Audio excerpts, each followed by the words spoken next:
with the results that we get. How do you determine what's the best route how do you determine if you're going to go the Invisalign route with an adult, or if you're going to go traditional braces? What are the things you use, and maybe I'll throw in the things that I use. Sure.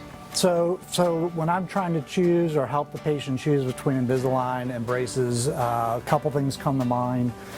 One would be the patient's desire to not see anything on their teeth.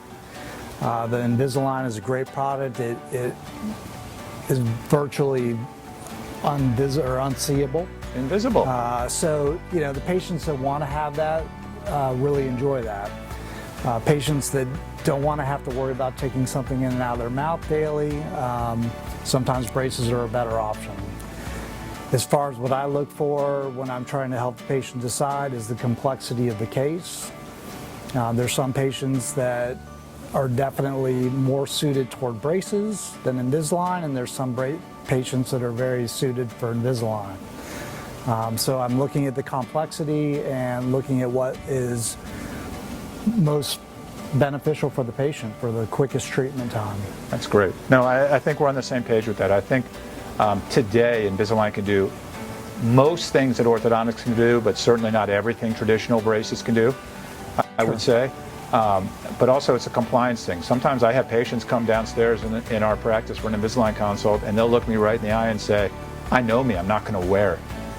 And in that case, I don't want them to spend thousands of dollars if they're not going to get great results. So that's the ones we send upstairs to you and say, okay, they don't want to do anything, and they understand that, and that's great. But again, Invisalign's gotten so advanced too now, we can do, I would say, probably 98% of the things that you could do with traditional braces. So, okay. What are some alternatives to braces for a teen? Are there any alternatives if a teen doesn't want to go into braces? So again, we do offer Invisalign Teen. It's a very good product. It gets very good results if the patient's compliant. What's the difference between Invisalign Teen and Invisalign?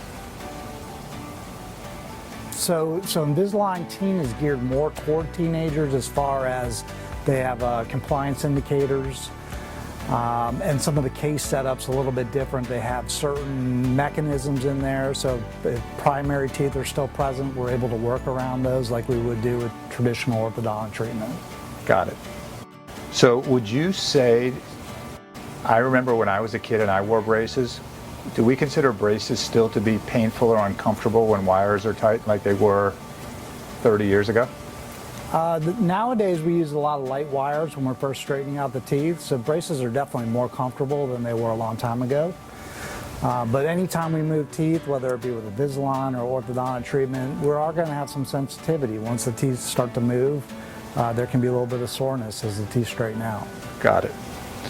So what are some of the do's and don'ts when you're wearing traditional orthodontics with braces and brackets?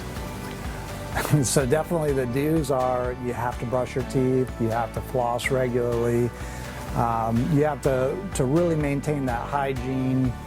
The don'ts are, you have to be very careful with what you eat. If you eat very hard, sticky, chewy things and don't really pay attention to what you're doing, you'll break the brackets off the teeth or break the wires, which will slow down your treatment. It's always a pain when you break a wire or lose a bracket. It is.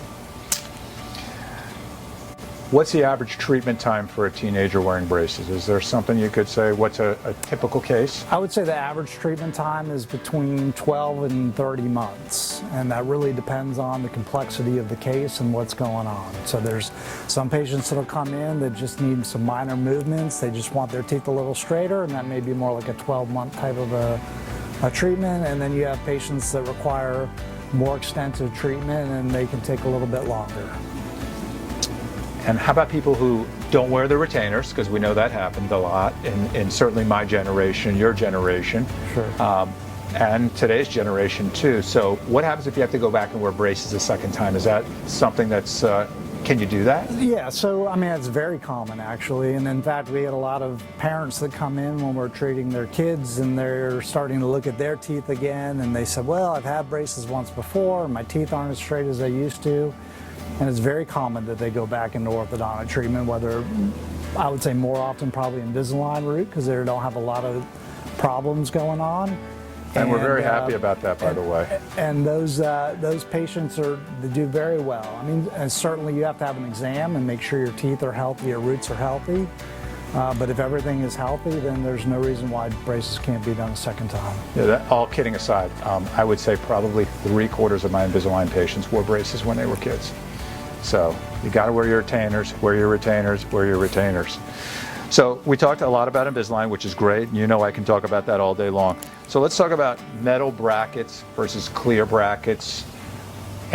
Besides cosmetics, any differences in them? Anything to be concerned with? No, I mean there's really no difference between the two types of brackets. Just one is made out of ceramic, one is made out of metal. They're basically identical in the way that they work. Little cost difference, I think. There's a little cost difference, yeah. So they're more expensive to manufacture, and we just pass that cost along. Hundreds, not thousands. Correct. So, we talked about the foods that you should stay away from. Is there anything that's like a good food to eat while you're wearing braces, would you say? Good food. Anything that you like in the beginning that's soft, and then the kind of comfort food. But I mean, really, you can eat anything that you traditionally can eat with the braces on. You just have to be a little bit more conscientious of what you're doing. So anything that's not sticky. Anything that's not super sticky is a good food to eat while you have braces on. Okay. Is it true that braces can weaken your teeth? So when I get that question, I think when people ask about weak teeth, I think they're looking at the white spots or the cavities that can happen. I mean, the braces do not weaken the teeth, and the procedures that we use to put them on and take them off don't weaken the teeth. Usually that's more of a product of the patient not taking care of their teeth. And that's when we start to see white spots, that's when we start to see other problems with the teeth. We're very cognizant of paying attention to those patients, and we try to go over the hygiene consistently, and we try to talk to parents as much as possible so that we don't run into that problem. So the hygiene's critical in terms of keeping your teeth healthy. It's not really the braces that are going to cause a problem, it's the hygiene that's going to cause a problem. Absolutely.